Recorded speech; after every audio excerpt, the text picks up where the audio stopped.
Tuesday! And that is how we begin. Cheers. Should I retake that? No, that was great. Scared the shit out of me. Welcome. Welcome to Bombshell Brunches.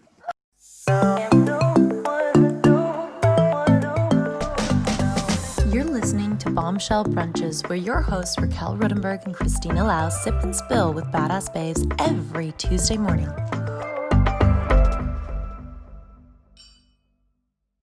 Okay, let's talk. We're doing it. Episode one. Episode one. And we wanted to do a little thing. We wanted to do a rose and thorn thing, but you say it because this was your idea. It wasn't my idea. I steal it from everyone else. I feel like every podcast has a rose and thorn, but I really like it, so I want one of my own.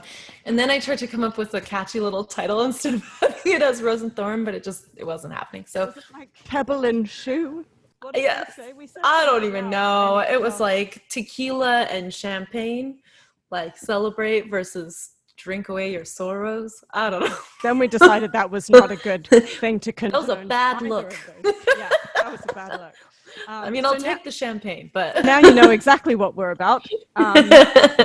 Just going with it. Okay, your rose and thorn. Go. My rose and thorn. Okay, I'm in week 4 of stats class, and I'm still in, baby. Yeah. Oh, yay! Oh, great. Sorry, I didn't know which one that was. A rose or a fucking thorn? Oh my god, it's a rose. It is a big fat rose. It is a smelly, like a good smelling rose. Okay. Yeah. So this course scared the shit out of me, but I'm doing it, and I'm in week 4, and I'm still happy and still reading a stupid amount of chapters about statistics and math, but it's awesome. Very much enjoying it. You. Yes, that sounds delightful. Okay, well, if that's the good part, what's the thorn? Well, last week I had a full-on meltdown, so that was super hot. Congratulations. Thank you. It's actually quite difficult. I'm like one of those people who can't let go of things, and then when they do, it's just like clear out, but it'll last all of 3 seconds. And then I'm happy again. It's like a full 180, like whiplash. You don't even know what's happening. So I had that moment. It was great. I sat on the floor in the bathroom. It was just a good time for all. So we surpassed it, and we're happy now. Rose and Rose, people. This is Rose and Rose. It's all good. How about you? Well, I don't really know how to follow that. I'm going to start with my thorn. My thorn is that I hate, and I don't use the word hate very often, moving. I realized that I am the type of person that when I come back from holiday, I unpack my suitcase immediately. I cannot have the suitcase with all my clothes and all my memories and all of my holiday sand on my floor. It has to go away in its right place. I have to do that immediately. When you are moving, you don't get that. Because if you are finding tenants for your place and you are moving to a new place, there are many, many moving parts. And for someone who juggles a lot of different jobs, I don't enjoy moving parts. So that was my thorn, was waking up every day and saying, I have zero control, and doing my meditation and being like, I have zero control, and then proceeding to try and get control. Do you like roller coasters? I do. That's weird. Yes, but they are controlled. Hopefully. You've got some faith in the roller coaster makers. I do have faith in them. You must, because ultimately you could fly out of them. And actually, as a kid of the 80s, you really could. You really could. So that was my thorn was the whole concept of moving. But the rose out of it, and I know that I'm doing a lot of like speaking hand gestures to those who are not watching the video. I highly recommend it. I have 2 people talking. There's like Ernie and Bert over here. Exactly. Yes.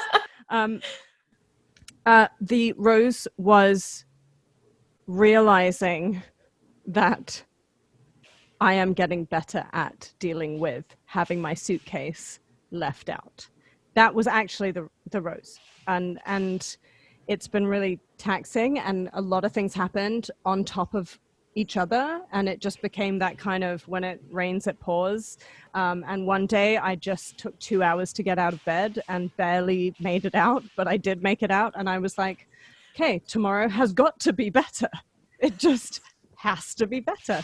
And I gained some perspective, and I read some things, and I realized that my problems are very much first world problems and very much privileged problems. So I gained that perspective, and I still feel very sorry for myself for having the suitcase out on the floor, but I'm growing, and it's painful, but I'd much rather that than being static, because right now everything is up in the air.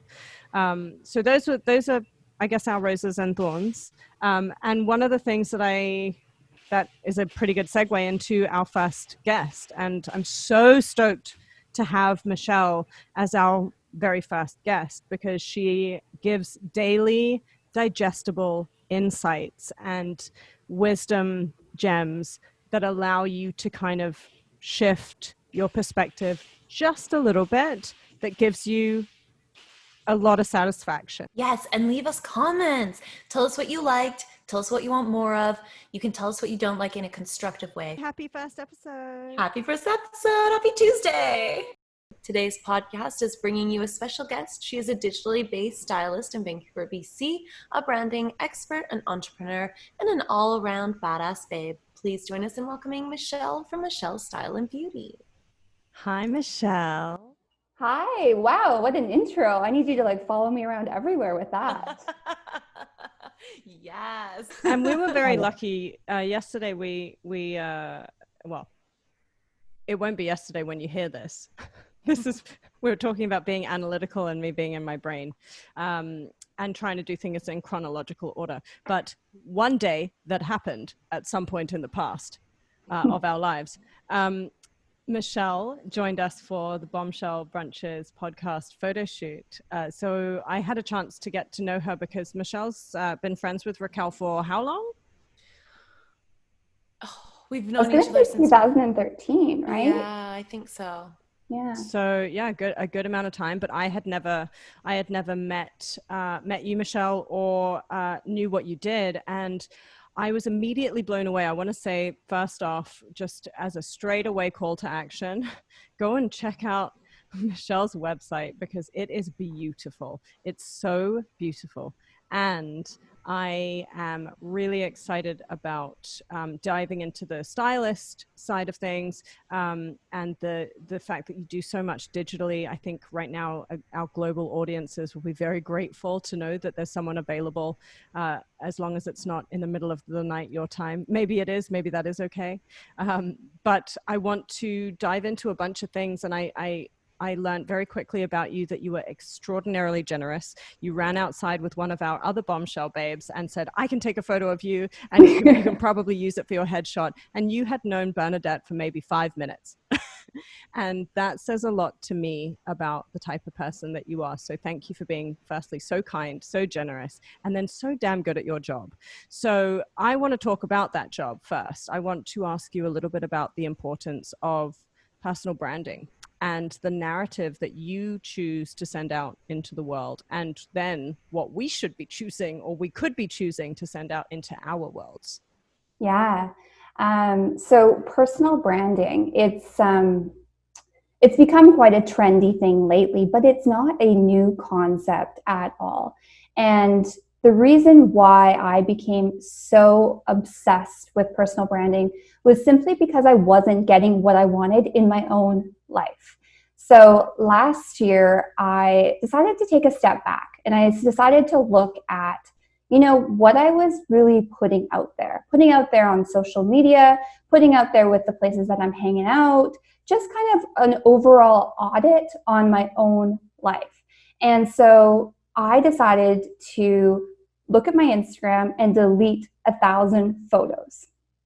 And, if you think back to maybe that first photo that you ever posted on Instagram, maybe it was 8 years ago, maybe it was 9 years ago, think to how much you have changed and evolved as a person. So I was like, you know what? As someone visiting my page, as someone just getting to know my vibe and who I am, does this truly represent who I am today, the woman that I am today? So I deleted all those photos, and I only started posting things that really represented who I was, who I am, and who I want to become. And I think that's a really big, important thing to think about, is like, not only who you are, because sometimes we're not in the place that we want to necessarily be, right? But we have these big goals, and we have these big aspirations, and we have these big plans for ourselves.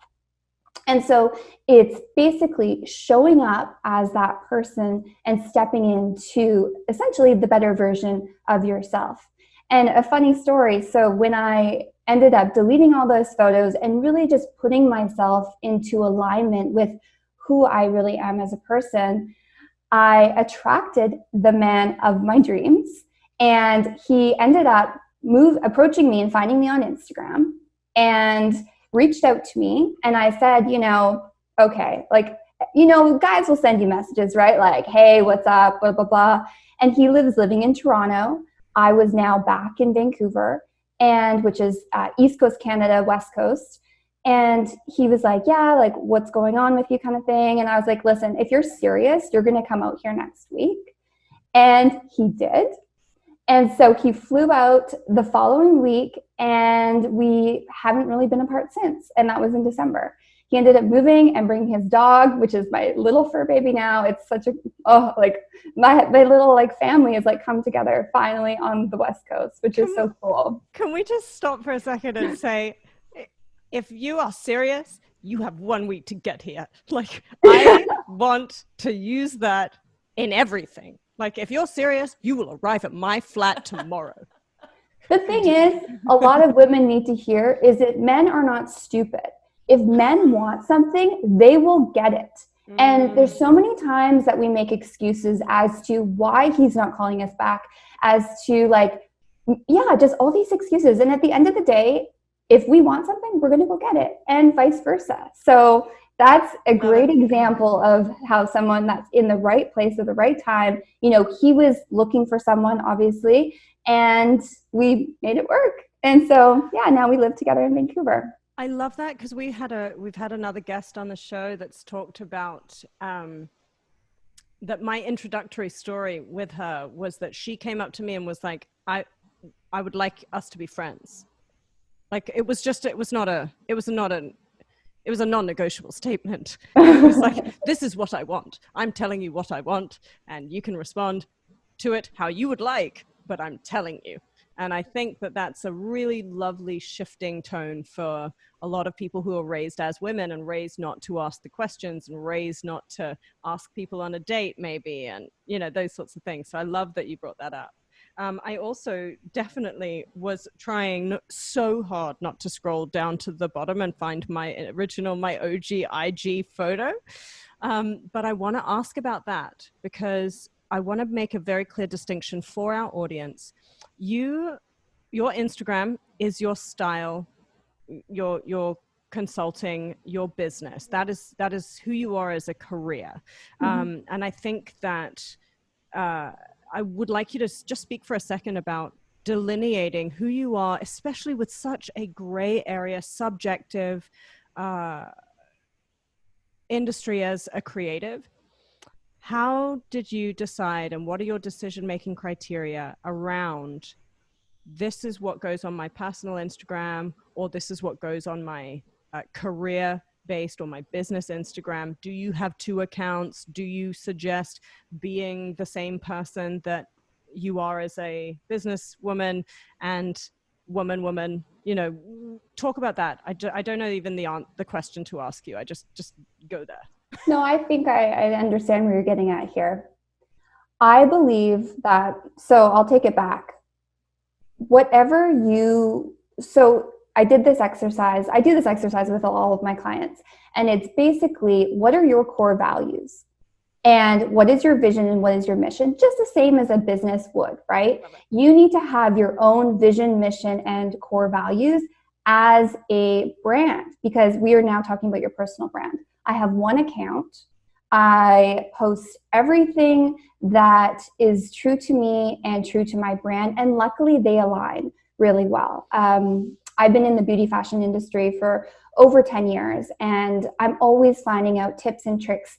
And I believe that there should be alignment with who you are and the business or whatever it is that you were talking about.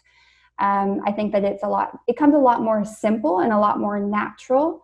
And how you decide what to post and what not to post is simple. You ask yourself, is this going to be valuable, purposeful, or shareable? Because at the end of the day, you want your business media, essentially, to move people towards doing business with you.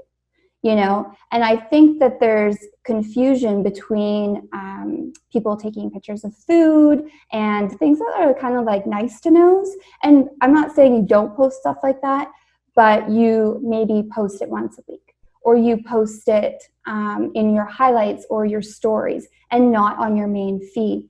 So depending on your business, depending on what you're really trying to get your audience to do, you need to use more social media, more strategic. And the cool thing is if you're really in alignment and you're really posting stuff that's going to help someone, you're going to create this community that are your people. And that's the best part about it. And that I beautifully said, because I think that's exactly when Raquel told me that I was doing a podcast. I want to say it in those words rather than ask. I didn't tell you to do the we in a previous episode we've spoken about what Raquel is studying, and so now I have to be very careful with what choices are actually my own, because Raquel is going to go away and study communication, but it's a master's in persuasive communication. Right? Am I right? Is that what You're the right. master's is actually called? Yes. Exactly. I knew I was right because you put Using that in it my for brain good, already. not evil. But it was an interesting one, because we were talking about branding and narrative in the past. So anyway, that was a sidebar. But it's beautifully said. What is valuable, purposeful, and shareable. And I think that those are three things that our audiences can immediately go to on Instagram and see what they're posting. And I wanted to just jump in there, because I think there's a difference between the stories and the posts.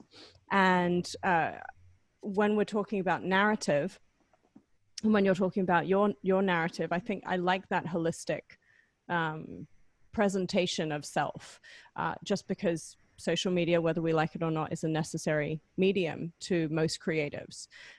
So can you speak about how you developed that narrative for your business?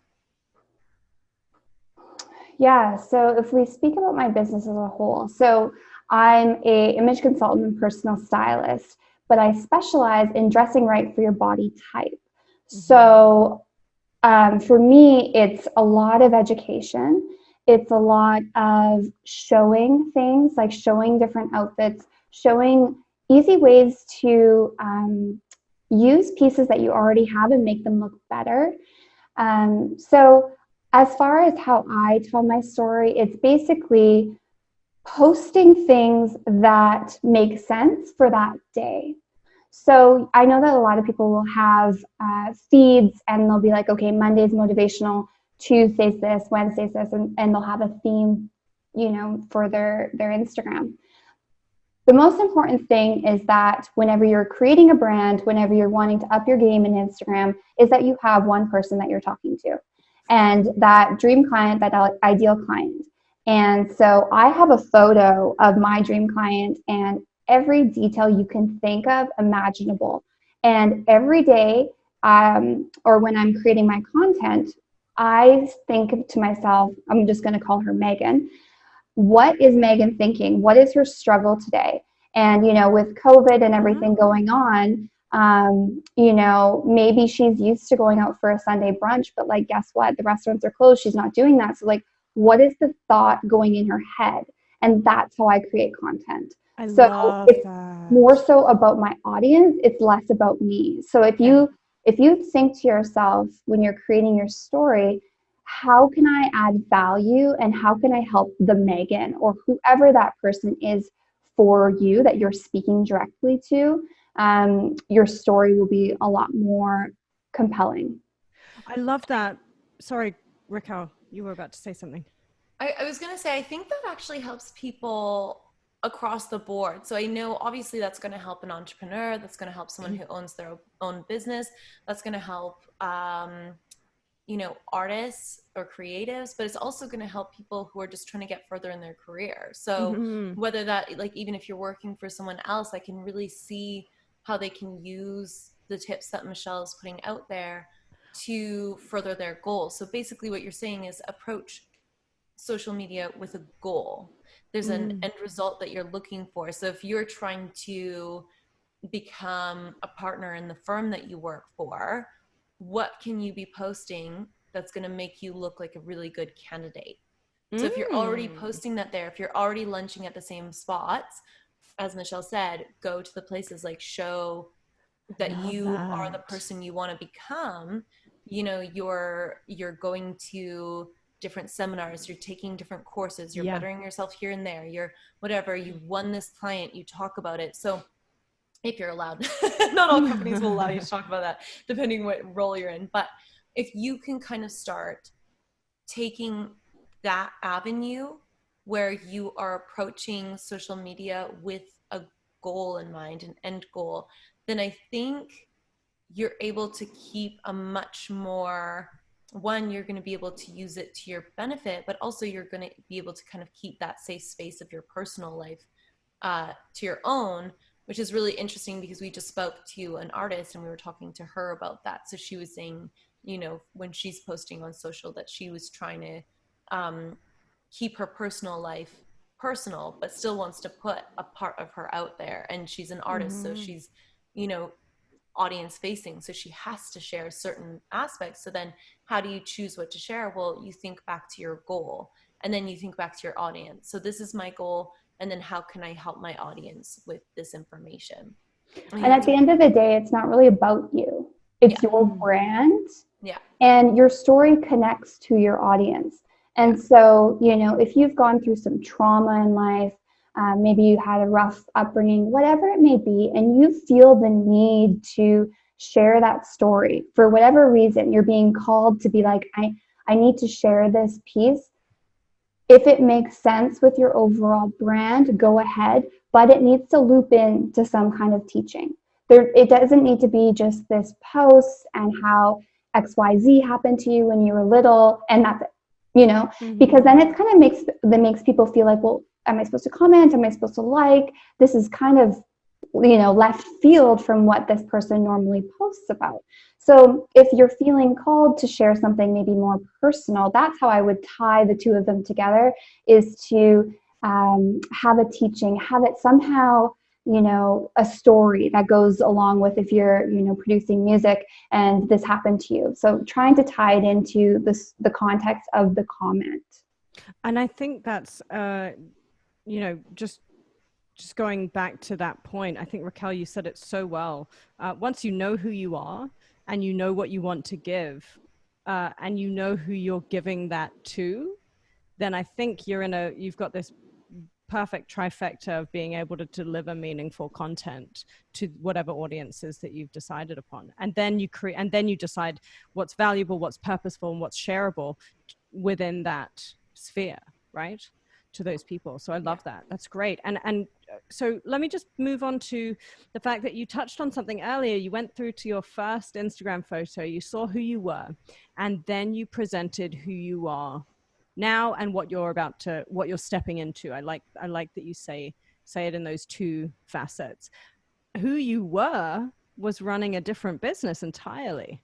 So from that, I don't know how much you want to talk about it, but I would love for us to hear, and I'd love for our audience to kind of hear the story of the previous business, because this business that you're in right now, this particular iteration it's quite fresh, it's quite new. You're already doing an incredible job, but it's very new. Yeah. So I've been, like I said, in the beauty and style industry for over 10 years, but I never monetized it up until recently.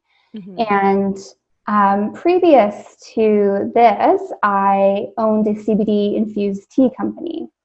And that was a really great opportunity that I came up with about 2.5 years ago. And it was amazing. I built it from the ground up and created all the visuals that go along with, the brand personality. And it was in multiple stores across Canada and the US.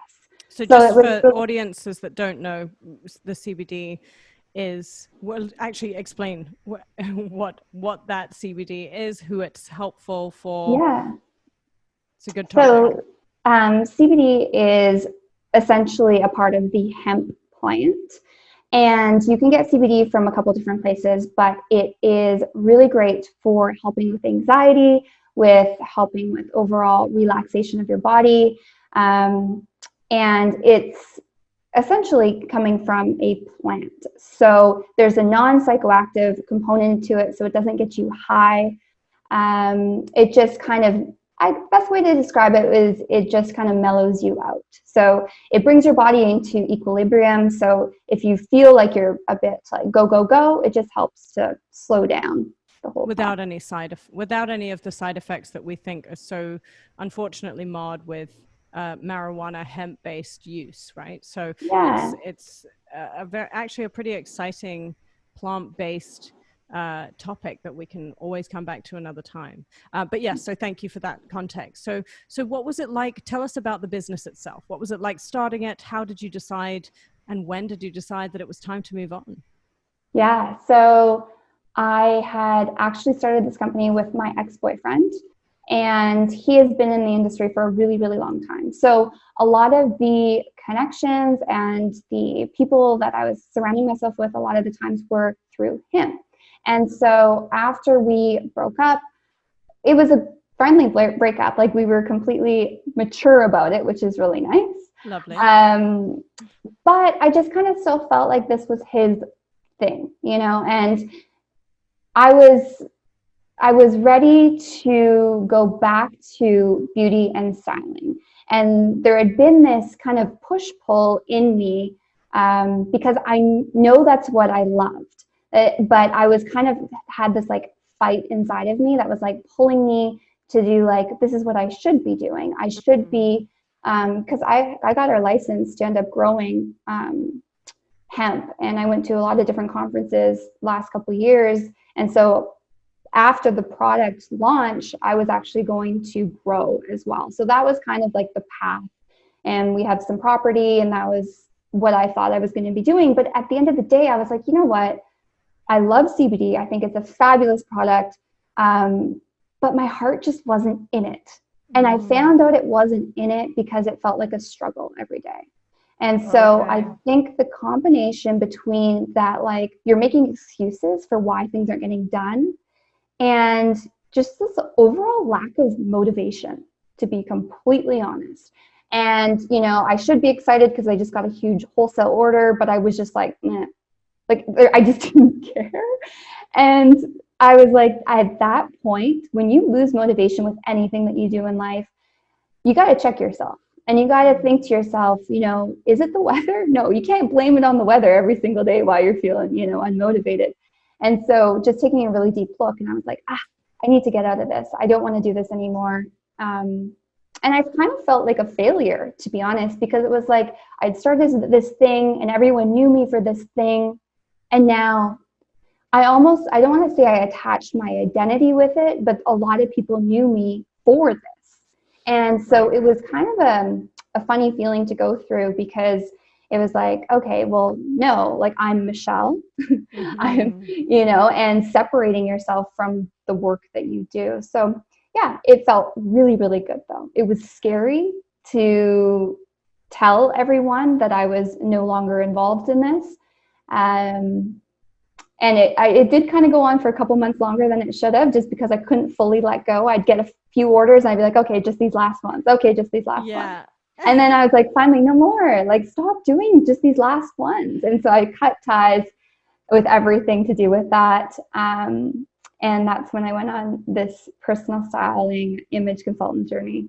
I love that. And I love that when you, because as someone who you sound like, well, you're now technically are, even with just those two things, a serial entrepreneur.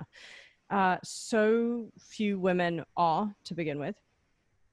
And when we launch into different parts of business that we haven't ventured out into before, there are decision-making moments that are really defining. And it's hard to say, I'm giving up. It's hard to say, I'm letting go. It's hard to say, it's hard to move through the feeling, as false as it might be, of failure. And I really want to dig down, because I want for the audience to understand very clearly, and I'm saying the audience, but really I'm meaning me. At what point did you finally flip that switch and go, now I'm done? And it doesn't have to be a one particular moment, but what were the factors that maybe some of our audience members can look out for? And you've said that you're not motivated. You've addressed the fear of, why am I still doing this? You've addressed the fear of, the loss of all the family, community, and everyone that you've gone, or loss of all that learning. What was it that really, really came through to you as that, whether it's divine or otherwise, intervention that went, you're done now? I think, all those things play a huge factor in it, but I think just telling yourself, well, first of all, I needed to order more. So I needed to place another order with my wholesalers if I needed to continue making the product. And so it was kind of at this point where I really needed to look at quantities and see, the more you order, obviously, the less price you're going to pay per unit. So do I do another smaller order, and then, or do I do a bigger order, what that's going to look like? And I think the biggest deciding factor was that I just didn't feel it anymore. And I don't know how to describe it, but the only thing is just to really, if you're not spiritual, just to really listen to your intuition, because your intuition never lies to you. And sometimes, also when things just aren't working out, so say, I'm sure you've had those days where multiple things will just go wrong, and you'll be like, oh, well, that's just life, like someone just canceled something, and it just seems to be a waterfall of bad things that can just happen in a row, or just unfortunate things that aren't moving you forward in the right direction. There was a couple of those that had happened with packaging companies, and one of my suppliers had pulled out. And so there was a few things like that I was like, is this a sign? And sometimes it is, and sometimes it isn't. But at this point, because of everything else that I had kind of gone through, and really just listening to myself, taking the time, meditating, and really just asking, what am I supposed to do to, whoever it is that you're asking to, you'll get the answers. We have all of the answers of what we need to do. And so it's just really stepping back and listening to that. And then once I had said no more, everything opened up. It was like all of these wonderful opportunities opened up. It's kind of like a boyfriend that you should have broke up with 4 months ago, and he just lingers on. And then you're like, why can't I meet anyone? Oh, because you've been occupied in your brain with this bozo that doesn't belong in your brain, right? Once you get rid of all of those guys that are just calling you on Friday night because they want to hang out and they don't really care, once you eliminate all that, more opportunities, more good come into your life. Same thing with this. If something isn't working out for you in your life, if you're just kind of sitting on the fence, you're not lazy. You're not unmotivated. You're just not in alignment with you. Oh my God, I love that so much. And I love how you're bringing it back to when things just aren't working out. I think that that's a really good check-in point, because when you are really about what you're doing and things aren't working out, it's it can be demoralizing and it can be frustrating, but I think it's more like a challenge. You almost just grip in. When you really are passionate about what you're doing, it doesn't even feel like you know, it doesn't feel world ending. It's just like, yeah, okay, bring it. Like, here's another hurdle for me to get to the end. But when those things are going wrong and you're like, should I do this or shouldn't I do this? I think that's a bit of a flag that maybe your heart's not in it and maybe you're not in alignment. Like, I think that's a really good, I like that. I think that's a really good check-in. And sometimes we know something's not right for us. So we're almost self-sabotaging in ways. Like by not being motivated to do X, Y, and Z, it now affected F. And so therefore you're kind of behind on something. And that's kind of like self-sabotaging a little bit, where your subconscious is like, we don't really want to be doing this so much. Yeah. And the cool thing about this is nothing is forever. And that's something that you need to remind yourself. You know, if, for instance, I finish this, you know, and then a year goes by and I'm like, dang, I really missed that thing. You know, I really missed that job. I really missed that business I started. I still have all those connections. I can still go back and do the thing if I want to, you know. It's like people that I used to travel quite a bit by myself. I do these wild, extravagant vacations by myself. And people would always say to me, how can you do that? How can you go by yourself? You know, how can you live in all these places that you don't speak the language?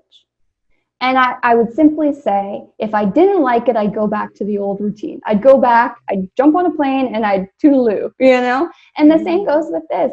If you start a business and you're humming and hawing, you know, if you go back a year later, you know it was right for you. But if you don't, then there's your answer.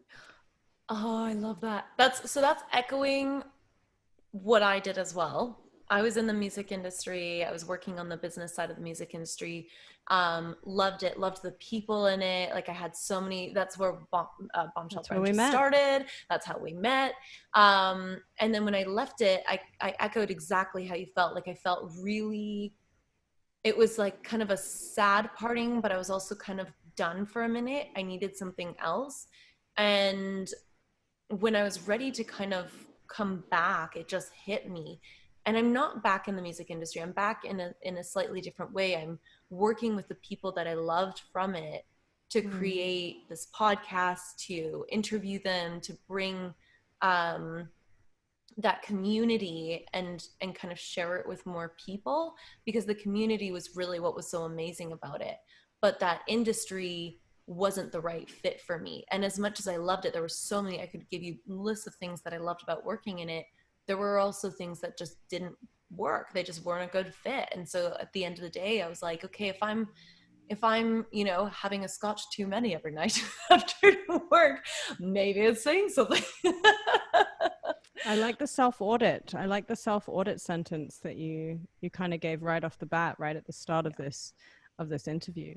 Or this conversation. But I think a self-audit is a great monthly thing to do. Just be like, where am I at? And we've had a conversation with another guest that just talks about the parameters of the where am I at? And one of the pieces of homework was to go away and ask other people in your inner circle, do I look happy when I'm doing this?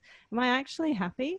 And you'll get that external observation, and that's gold. To be able to say, actually, you know, to have a close friend who has got your back and is on your side, to be like, you know what, when you do this and this, you actually lose a little bit of the light in your eyes. And it's weird. I wouldn't have thought that because you tell me otherwise, or whatever that is, right? So love it. Yeah. Okay. So I kind of wanted to jump back a little bit to give everybody some background. I've known Michelle for a number of years. We actually went to public relations school together, and then I later followed in her footsteps when she went back to university and finished her degree, and then watched enviously as she finished her master's. So she did so many amazing things. And I was totally awestruck because those were all the things I wanted to do. I just took a little longer to get there. So you and I have now talked, and I also hired Michelle as my stylist, so she's helped me so much. And I would actually kind of push back on you and say you are a stylist and you are an image consultant, but I would say like the branding expertise that you brought forward was just I've met a lot of stylists that I could have worked with, and none of them felt quite right. And I think one thing that you brought forward that was so different was just this like really, really strong sense of branding. You know what to do, and you were so generous with giving me so much advice for that as well. um, I'm in the digital space and I work in marketing, and I'm happy to do it for other people and I can give them all of the strategies in the world, but I have such a hard time doing it for myself. So Yeah. working with Michelle was so good for me, and kind of working with another person who is working on their own brand as well, and can give me those tips was just really, really important. I needed that. So thank you. Well, you were the one of the best clients I've ever worked with, because you're an action taker. Like, you were sending, when I said to clean up those clothes in your closet, you were taking action right away. I was getting all the photos from you. I was like, I like this girl's hustle. You guys should have seen it. Maybe I'll post in the show notes, or I'll post on Insta before this comes out and show you guys what it looked like, the pictures I was sending to Michelle. Like, I'm not even kidding you. I got rid of over 1,000 articles of clothing. I'm still probably going to get rid of a few more, but yeah. Yeah. I don't think I've owned 1,000 articles of clothing in my Yeah. entire life. Yeah, I deleted hundreds of pictures from my Instagram. So I totally took Michelle's advice there. There's still a few up there. So if you want to see, there's like 9 pictures, but you know, we're working on it. It's a work in progress. That's amazing. Well, so but that's the thing. Michelle is a stylist for your whole. Yes. Michelle is like a life. Yeah. She is lifestyle list. She's a lifestylist. I'm a lifestylist. I like that. So I really work with women really from their core. And there's no better way to describe it than that.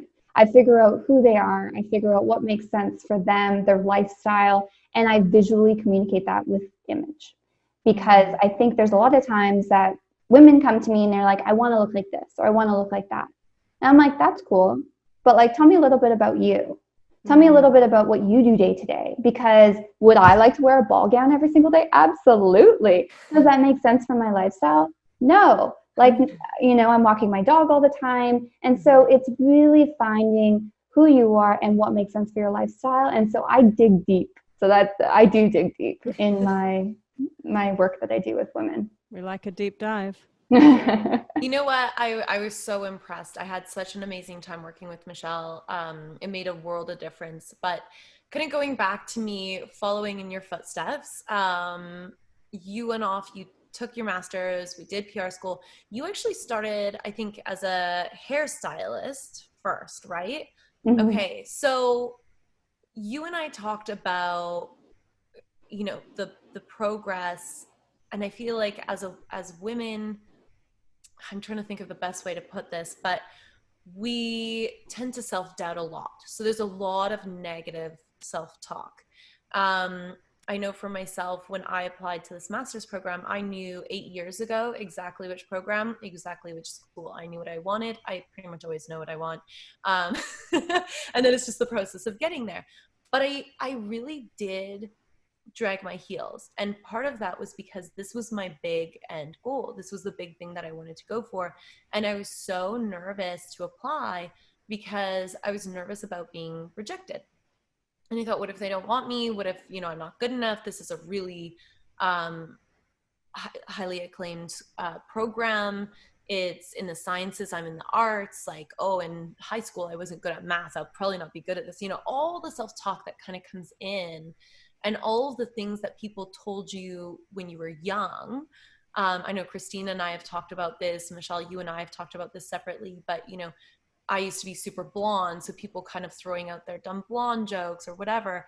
And as much as you know that's not true, the more people are reiterating that, and the more you're surrounded with that. And especially when you're younger, you don't have much control about, you know, what you're surrounded with. When you're older, you can make those decisions. Those things are insidious and they really seep in. And I was just so impressed with you and the steps that you took. And I think when we talked about it, you said getting your master's was the absolute best thing you had ever done. So I don't know if you want to talk a little bit about that, why that was so good for you, what you took your master's in, and how you use that now. Maybe it's not like a direct correlation to what you're doing now. Maybe you do use parts of that all the time, every day. I'm not sure, but if you want to talk about that a bit. Yeah, so this is a great question. And I'll bring it back to when I was in high school. When I was in high school, I was told I had a learning disability.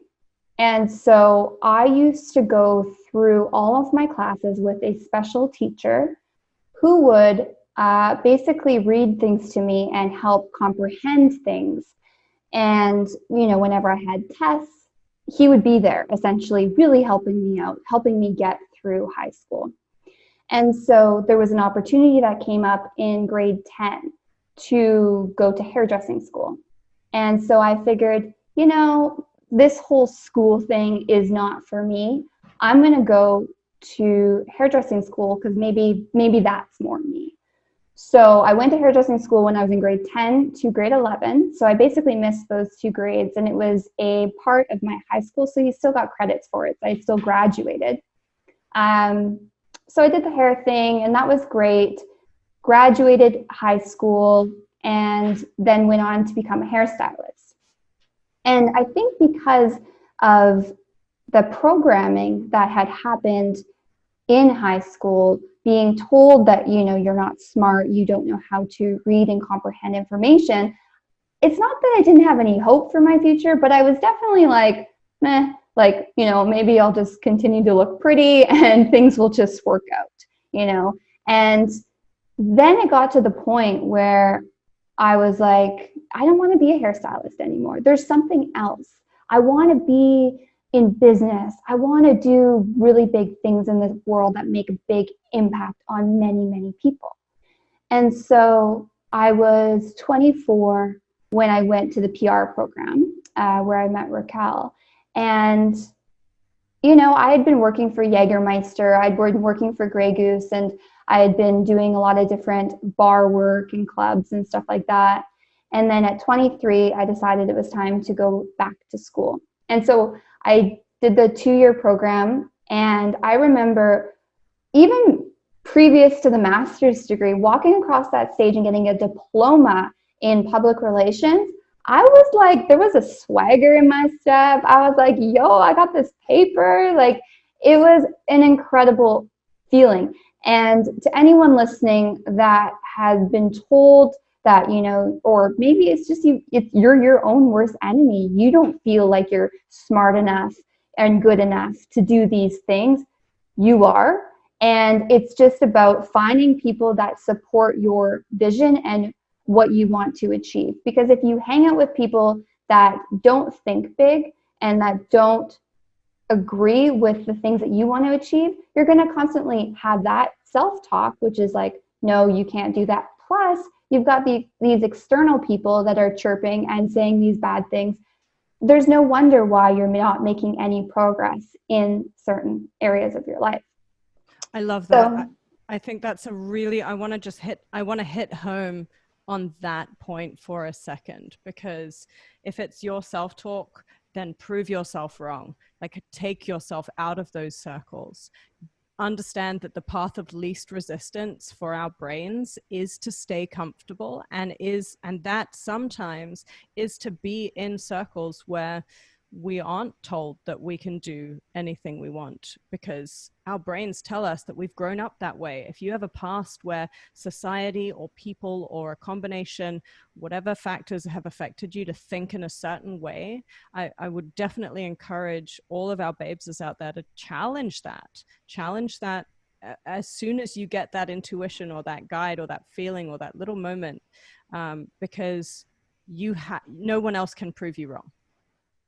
Absolutely. And sometimes it seems like, people say that, but like, actually, how do you do that? Right? It's lonely. It's lonely at times, when you have to make friend shifts. And, I've moved quite a bit in my life, like you. And so I've been used to being in change and in comfortable positions. So I'm lucky like that. But, yeah, it's just simply adding more good people to your life. It's not necessarily cutting everything bad off, but adding more good. And then it just balances out some of those friends maybe that don't have the same vision as you. So after my PR diploma, I was like, okay, I'm just going to keep going with this whole school thing, because who knows? Like, You did it. I did it once, like maybe I could do it for a degree. So I got on my way and went to Royal Roads, which is in Victoria. The school is absolutely stunning. It's a castle. So like, hello, sign me up. Don't care what the course is about. Did my degree in 1 year. So it was an accelerated program. So I had my full degree in 3 years. And because I was a bit older when I went back to school, I didn't traditionally go straight from high school. I figured, you know what, if I'm not going to do it now, I'm probably not going to do it. So might as well just keep the momentum going. And so then I came back for about a month, and then I went to London, England, where I did my master's in marketing and branding.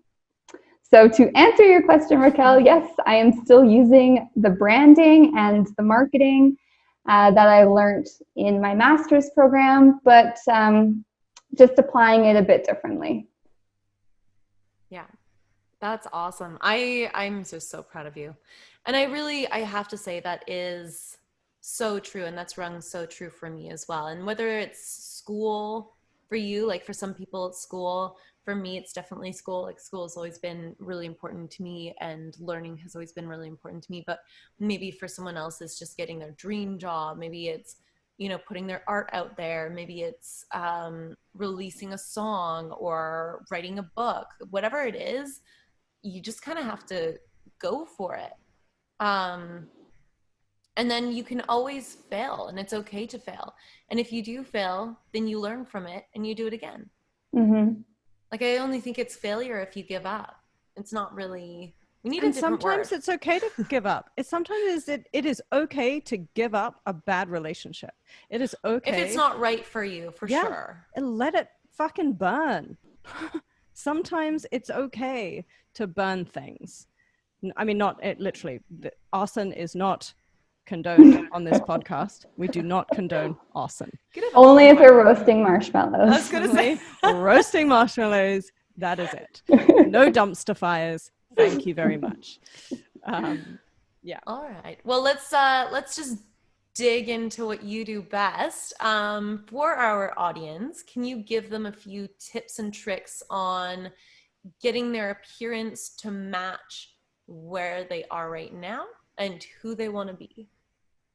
Yes. So this is a great question. And I think it's really comes down to who you are and what your business is, and creating alignment between the two and visually communicating to the world what you do. And so a suggestion that I would recommend is to do your ABCs every morning. And the ABCs are, what do you want to accentuate? So if you think about style, you're going to have different pieces. So maybe it's a bold necklace, maybe it's a colorful top. So you're going to have a piece that is going to be the focus of your outfit that you are going to build around that. Then come to the B, which is balance. So you are going to find balance with your outfit. There are many different shapes, and so if you are someone that carries a lot of weight in your hips and you want to create overall balance with your upper body, there's ways to do that with shoulder details, with different colors, pockets, details, fabrics. So it's creating visual balance. And then the C is going to be to conceal. So you might have something, a part of your body that you don't like to show off as much.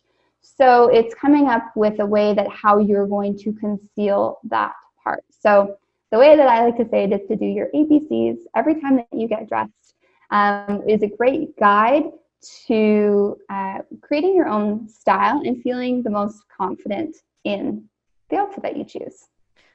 So I'm going to jump in there, and I'm just going to say I can use me as an example because I've gone through the Michelle Style and Beauty course. So for me, I have a tiny waist. I'm pretty small on my upper body, but I've got a big butt. So for me, that's great. If I'm going to a club, that's fine. I can wear a tight fitting dress and it looks great. Awesome. But for daily wear, that's going to not go for my goals. Like, I don't want to be showing off my butt all the time. I mean, I've seen it. I Right. would if I was you. I know, same. I'm like, girl, you came to me with that problem? Yeah, I think we've got to talk about this offline for a second here. There is a time and place, my friends. You don't I want don't everyone know. staring at your No, butt I feel at you. all times. Okay, I'll try not to next time I see you. You're allowed. So, you know, for me, if I want to create balance, if I'm going into the office, and right now I work in an office that's predominantly an older group of women, I don't really want to be walking in there in something that, you know, can be seen as hoochie or whatever. I don't know what you want to call You don't want to Erin Brockovich. I don't want to over sexualize myself in certain situations. So what I'm going to do is wear darker pants, whether it could be any color, but it's going to be a darker shade than my upper part, or I can wear something that's going to be more bold on my upper part. So the red is bold and it's going to take up a lot of like visual space. And so therefore I can wear that and it's going to balance that bottom part out while kind of accentuating the top, right? A plus so student. happy. A plus student. I'm clapping for those that can't see me that are listening to this. Meanwhile, I have no pants. I'm joking. The beauty of We're filming from the torso up. It's all good. But yeah, no, that's amazing. Thank you so much, Michelle. It's been such a pleasure. Do you have any kind of final questions, Christina? Oh, well, I just wanted to do a quick recap, but just on that note, I think that's Raquel, you and I think we need to find a way to find someone to talk about body positivity and body image, because it's so interesting that you brought that up. And one of the biggest, when Raquel was mentioning, you know, that I don't want to be overly sexualized. There's such an interesting, fascinating conversation about what is it that, you know, what do we do for us? What do we do for the world around us? How do we dress for the role that we want to be in? And how much do we keep ourselves in our clothes, regardless of where we're at, but also understand that context is important. You know, dressing for an office space where people are going to consider you a certain way is important to acknowledge, you know, and then also dancing the line of pushing that boundary and saying, you know what, I'm going to wear this top, but it's going to be a little bit deeper and you can fucking deal with that. You know, there are moments where I think that's really important. So I just wanted to put that on, and then we'll table that for another conversation. Awesome. Well, thank you so much for having me. And yeah, check me out at Michelle Style and Beauty on my Instagram. I'm always on that. So if you've got any questions, even if you want me to look at your Instagram and I'll give you a honest opinion about the vibe that you're putting on out there, send me a DM and I'll have a quick 30-second audit for you.